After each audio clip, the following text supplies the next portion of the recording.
Hey guys, here we are back with our regularly scheduled programming. I'd like to apologize to my normal viewers for that 11-round rant about the Errol Spence versus Kell Brook fight. I know that's not what you guys signed up for, ranting and ridiculous videos. But man, the messages that I got about that fight, about people, it got to me a little bit. You know, I'm pretty passionate about boxing. It's the one thing like I've ever dedicated myself to in my life, and I love the sport of boxing. Anyway, I'll try to keep it a little more professional. You know, one of my other viewers, you know, kind of let me, you know, don't let it get to you, you know, be above that, you know, and he's right. You know, for the most part, I kind of try to live my life like that. But I apologize. You know, you guys. You guys deserve better film analysis than, oh, he's punching him in the head, look at that, you know. As fun as it was and funny, hopefully putting that video up doesn't get my account iced. It might, I'm not sure yet. But anyway, we're going to get back into this fight. It's round 3, Guillermo Rigondeaux versus Nonito Donaire. So far, a lot of the offense from Rigondeaux has come from Donaire attempting to establish lead foot dominance. A lot of the effectiveness that Rigo has come in the form of not just better positioning, but just more simplistically not being out of position. And it's really interesting, the wrinkle that I have, or that Guillermo has for not being out of position, because usually only like high-level elite fighters learn about positioning, and they usually learn it through setting up their punches and an understanding like that, through like high-level offense or high-level defense, controlling their opponent, right? I think that the usual way to that route is through learning those skills, whereas Guillermo Rigondeaux hasn't really shown, you know, super high-level offense. He's got that like C-level offense where he flashes a jab and then doesn't know how his opponent's going to react to it. In the first round, and he was open to those counters from Donaire. And his defense is just not being out of position and kind of using, you know, just basic defense. You know, just getting out of the way of shots, or you know, it's high-level stuff. I call it C-level stuff. But like C-class grading, right? High-level world champion movement, but just not controlling his opponent, right? To make sure that he's in better position, right? Or when he gets out of position. But anyway, let's go ahead and get into the third round. I'm going to try and keep this one a little quicker than the other ones. Someone made a horrible comment to me about how I'm an idiot and I suck and there's no reason for this stuff to be 30 minutes long, and he's right about some of those things. But anyway, first thing I want to focus on, look at how Guillermo Rigondeaux is using his lead hand dominance, right? He's controlling Donaire, keeping him on the outside with the lead hand dominance. He's not punching with it, right? He's not necessarily making Donaire make a mistake, right? Except for right here, how he touches gloves with them and catches them with the right hook. That's really good. And even better than that, because it's not a super well set up punch. It's kind of like he hit it with all of the lead hand dominance, but after he lands it, what does he do? He instantly moves back, right? Showing defensive responsibility and getting out of the way of any possible return fire. If you look at how alert Donaire is, he's like, gets his head up, he's like, oh, okay, he's gone. No more shots coming in, and no options for return fire, so they move back to the reset, right? Lead hand dominance. Again, doesn't really set the shot up, kind of explodes out of his guard, right? Misses the shot pretty wildly. But again, not showing like high level like setup of his offense, right? Then comes in, flashes the jab, throws the right hand or the left hand, right? And then rolls underneath, right? Back out, and the direction that he goes when he moves that way, right? Look at how his left leg kind of comes out this way, right? It's not easy to see because the angle changes, the camera angle, right? But he comes out at a different angle that puts him that puts Donaire not into position to land a shot off the line, they call it. But anyway, goes back to touching gloves, right? And then touches gloves. As soon as Donaire bats his glove down, he knows he's not in position. He gets out of the way of a shot. He comes back, you know, and tries to land a shot, right? Thinking Donaire's not going to be ready for it. Donaire comes back with his own shot. And I think that in this spot, Rigondeaux doesn't notice that Donaire takes lead foot dominance, right, off of those punches, because it's pretty sneaky if you watch it. If you watch Donaire's foot, how he pulls it out and then catches him, and then he winds up landing a shot. You know, I think that Donaire, Rigondeaux just didn't realize that he was taking lead foot dominance, and he winds up a little bit out of position. But still showing like very, very high, like C-level style skills, right? And some, except for right there, getting a little stale in his guard. It's interesting because right here, Donaire's giving him some feints, right? Really active, and if it looks like Donaire's actually trying to be reactive right there. Ooh, catches him real good. So again, Rigondeaux showing a mastery of not being out of position, and as soon as Donaire goes for that shot, right, he circles out, or he circles his hand down, gets his hand onto the jab hand, right, like he's been showing, and when Donaire commits to it and commits to lead foot dominance, he eats that straight left. Really good stuff from Rigondeaux. High level understanding of positioning and knowing when he's out of position. Again, really smart right here. Catches him with the body shot, controls him as he comes in. It's not really a punch, right? But blind him, control him. He might think it's a punch. He has to react to it a little bit. And then Donaire steps in. I think Donaire has lead foot dominance right now. Can't really tell, but their heads kind of come together and, you know, they touch gloves or whatever. But again, showing really high level understanding of positioning, when he's going to be in danger, and knowing all the little tricks to get out of it.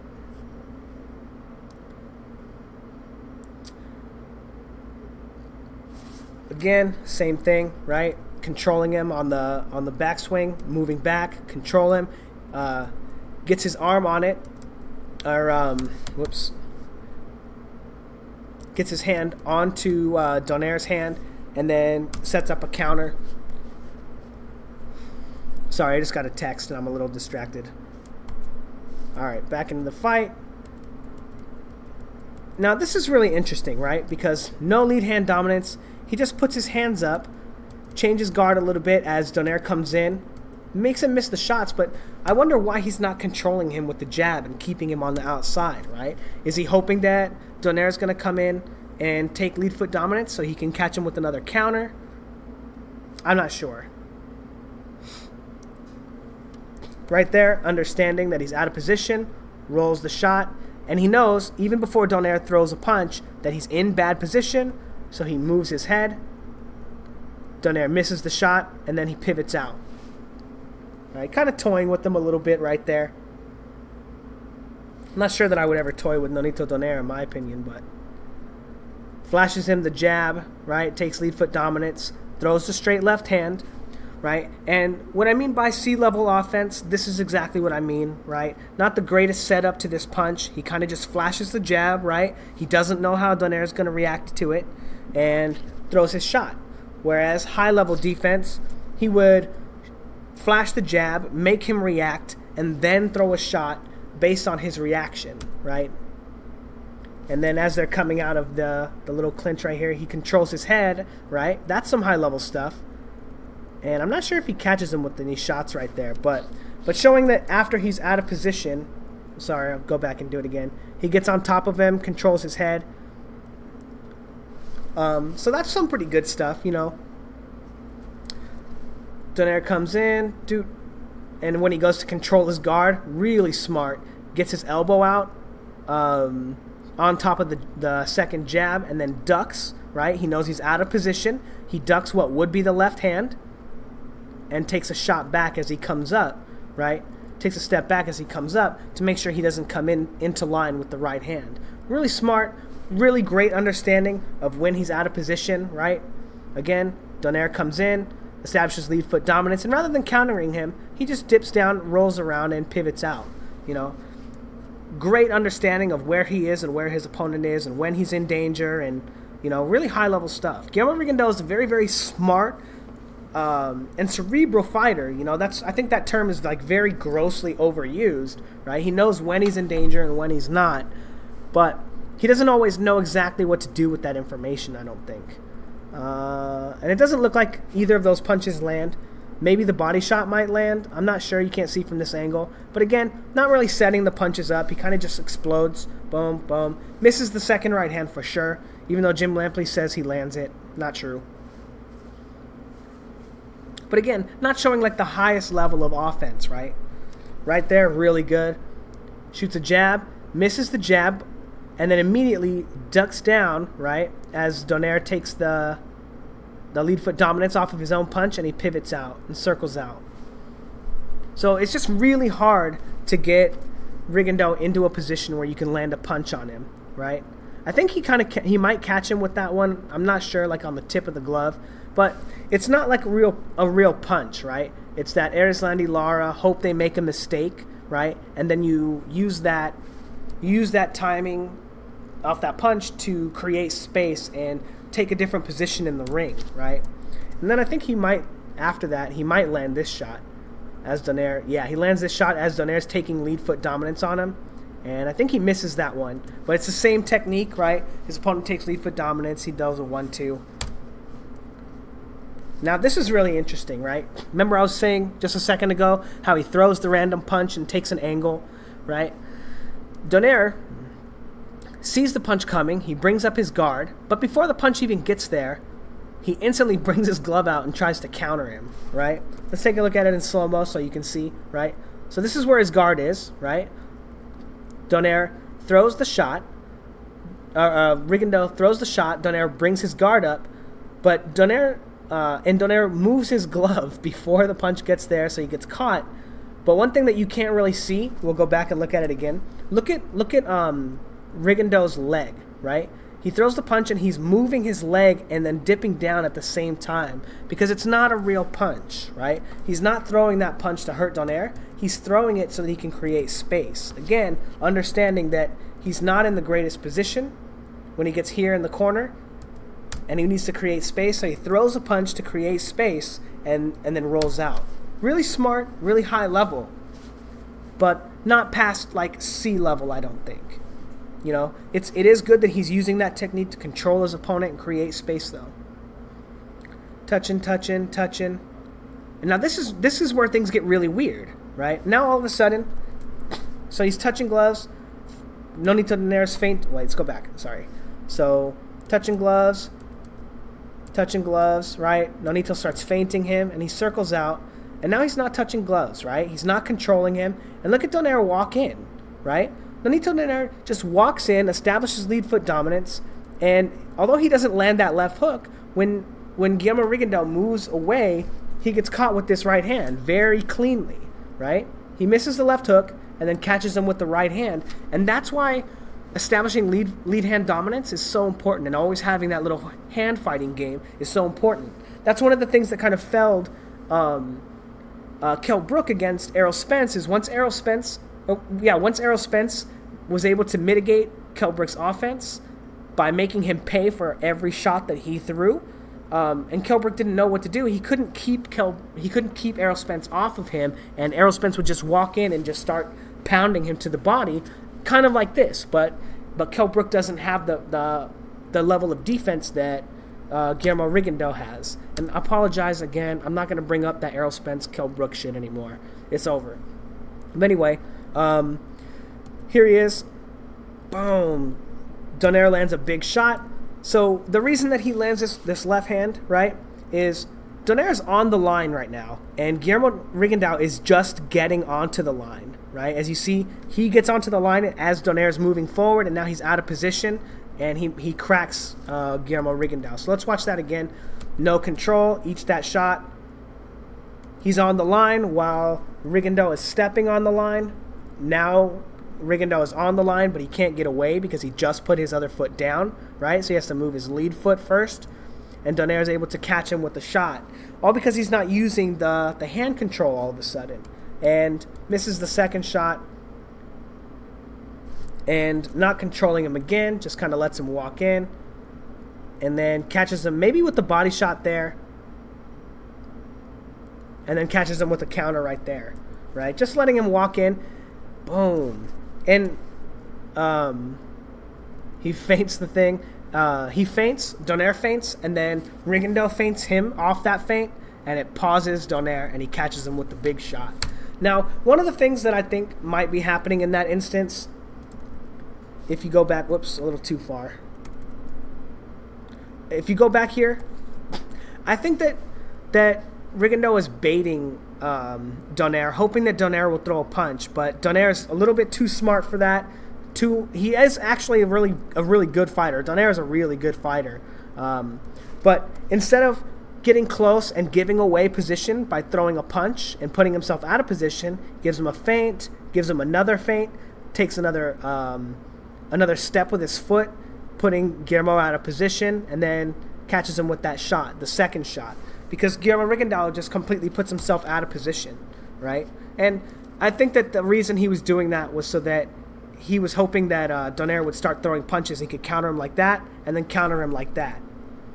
And he did land 2 big shots, so it kind of works out for him. But that's one of the reasons, that's one of the dangers of not using lead hand dominance against your opponent, is that you allow them to control you, right? As you saw when he wasn't using it, Donaire was able to feint him again, and then take a different angle on him, and then land, kind of miss the left hook, graze his head, but then land that right hand, all because he gave up control of the two fighters. He gave up lead hand dominance, or I don't know how to say overall control, right? I don't know how to say that, but he gave away overall control of not the fight, but the moment, and Donaire was able to feint and take positioning on his own accord, rather than reacting to the hand control that Rigondeaux was showing him, right? Does that make sense? I hope it makes sense, because I'm not going to try to explain it anymore.